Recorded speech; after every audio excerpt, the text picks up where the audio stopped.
ఇంట్లో రాహుల్ గాంధీ కూడా ఏమంటుండో ఒక్కసారి ఆయన అంబాయం కూడా మనం తెలుసుకుందాం. ఇగో 30 నిమిషాల్లోనే పాక్కు లొంగిపోయారు. ఎవరు? ఇప్పుడు రాహుల్ కోహ్లీ అంటుంది. ఏమంటుంది? మన సైనికుల చేతులు కట్టివేశారు,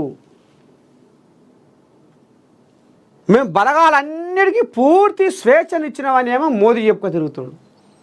ఇక ఇప్పుడు రాహుల్ ఏమంటుండు? మన సైనికుల చేతులు కట్టివేశారు, పాక్తో పోరాడే ఆలోచన లేదని చెప్పారు. ప్రధానమంత్రి పబ్లిసిటీకి సైన్యాన్ని వాడుకుంటున్నారు. లోక్సభలో ప్రతిపక్ష నేత రాహుల్ ఫైర్. ఈయన కూడా ఇంకా ఏమన్నాడో ఏం కథ అనేది ఒక్కసారి ఇందాం.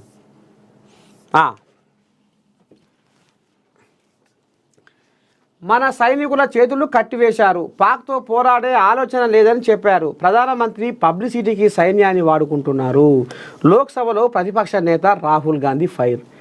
పహల్గాం ఉగ్రదాడి అమానుషమని, ఈ దాడి అనంతరం చేపట్టిన ఆపరేషన్ సింధూర్కు ప్రతిపక్షాలు ముక్త కంఠంతో ప్రభుత్వానికి మద్దతు తెలిపాయని, ఇందుకు తాము గర్విస్తున్నామని లోక్సభ కాంగ్రెస్ ప్రతిపక్ష నేత రాహుల్ గాంధీ అన్నారు. ఆపరేషన్ సింధూరు పహల్గాం ఉగ్రదాడి ఘటనపై లోక్సభలో రెండో రోజైన మంగళవారం నాడు జరిగిన ప్రత్యేక చర్చలో రాహుల్ గాంధీ మాట్లాడిండు. ఏమన్నాడు? పహల్గాం ఉగ్రదాడిలో పర్యాటకులను అత్యంత కిరాతకంగా కాల్చి చంపారని రాహుల్ మండిపడ్డారు.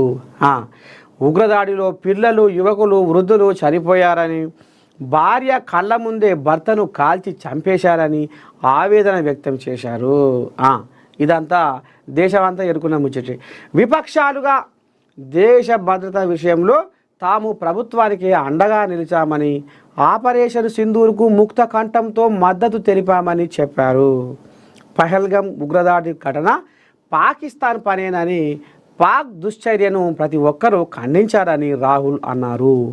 ఉగ్రవాదానికి వ్యతిరేకంగా అందరూ ఏకతాటిపై నిలిచారని చెప్పుకొచ్చారు. సైన్యానికి స్వేచ్ఛ ఇవ్వలేదు అనేది రాహుల్ మరి అంబాయం వెళ్ళబోసుకుంటుండులా.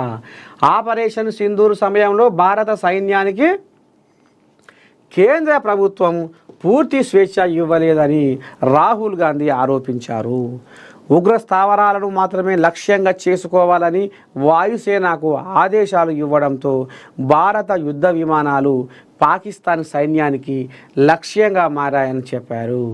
ఆపరేషన్ సింధూర్ ప్రారంభమైన 30 నిమిషాలకే భారత్ డీజీఎంఓ ద్వారా తాము ఉద్రిక్తతలు కోరుకోవడం లేదనే విషయాన్ని కేంద్ర ప్రభుత్వం పాకిస్తాన్కు తెలియజేసిందని ఆగ్రహం వ్యక్తం చేశారు. పాకిస్తాన్తో యుద్ధం చేసే ఆలోచన కేంద్ర ప్రభుత్వానికి లేదని చెప్పడానికి ఇది నిదర్శనమని చెప్పారు. ప్రధాని మోదీ తన ఇమేజ్ కోసం, పబ్లిసిటీ కోసం సైనికులను వినియోగించుకుంటున్నారని రాహుల్ తీవ్ర ఆరోపణలు చేశారు. యుద్ధ విషయంలో డొనాల్డ్ ట్రంప్ మధ్యవర్తిత్వం వహించకపోతే అదే విషయాన్ని ప్రధాని మోదీ సభకు వచ్చి చెప్పాలని సవాల్ విసిరారు. ఆపరేషన్ సింధూరు 22 నిమిషాల్లో పూర్తయిందని రక్షణ మంత్రి చెప్పారు. పాక్ సైనిక స్థావరాలపై దాడి చేయలేదని ప్రభుత్వమే చెప్పింది. పాక్ మిలిటరీ స్థావరాలపై దాడి చేయలేదని చెప్పారు. ఆపరేషన్ సింధూర్ విషయంలో మన సైనికుల చేతులు కట్టివేశారు. అర్ధరాత్రి 1:35 పాకిస్తాన్తో మాట్లాడామని రాజ్నాథ్ చెప్పారు. దాడి ప్రారంభించి కేవలం 30 నిమిషాల్లోనే పాకిస్తాన్కు భారత్ లొంగిపోయింది. ఉద్రిక్తతలు పెంచే ఆలోచన లేదని పాక్తో చెప్పామని రాజ్నాథ్ చెప్పారు. ఇక మరి ఇంట్లో ఇది చిన్నసన్న వ్యవహారం ఏం కాదు. ఆపరేషన్ సింధూరు మరి వాళ్ళు ఏ రకంగా వచ్చి మన కాశ్మీర్లో జ్వరబడి ఆ లోయకాడ దొరికించుకొని ఏ రకంగా మరి ఇక కాల్చి చంపిర్రు అనేది ఇది ప్రపంచమంతా వాకిన ముచ్చట. దీని మీద కేంద్ర ప్రభుత్వము ఏ రకంగా ప్రతిచర్య తీసుకుంది, పాకిస్తాన్ను ఏ రకంగా వణికించింది, మరి మరి అణ్వాయుధాలతోటి ఏ రకంగా యుద్ధం చేసింది అనేది లోకమంతా చూసిర్రు.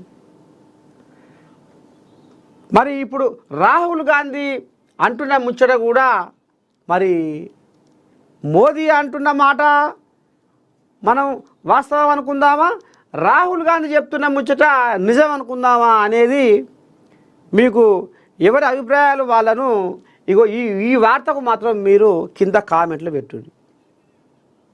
రాహుల్ గాంధీ ఏమో అసలు పాకిస్తాన్కు భారతే లొంగిపోయింది అనేది రాహుల్ గాంధీ అంబాయం. మోదీ వాళ్ళని ఏడి కాడికి మట్టి కనిపిస్తే వాళ్ళు భారత్కు పద్ధతి బట్టి ఇక మేము మీతో ఏగలేము అని అంటేనే యుద్ధం ఆపినామని మోదీ.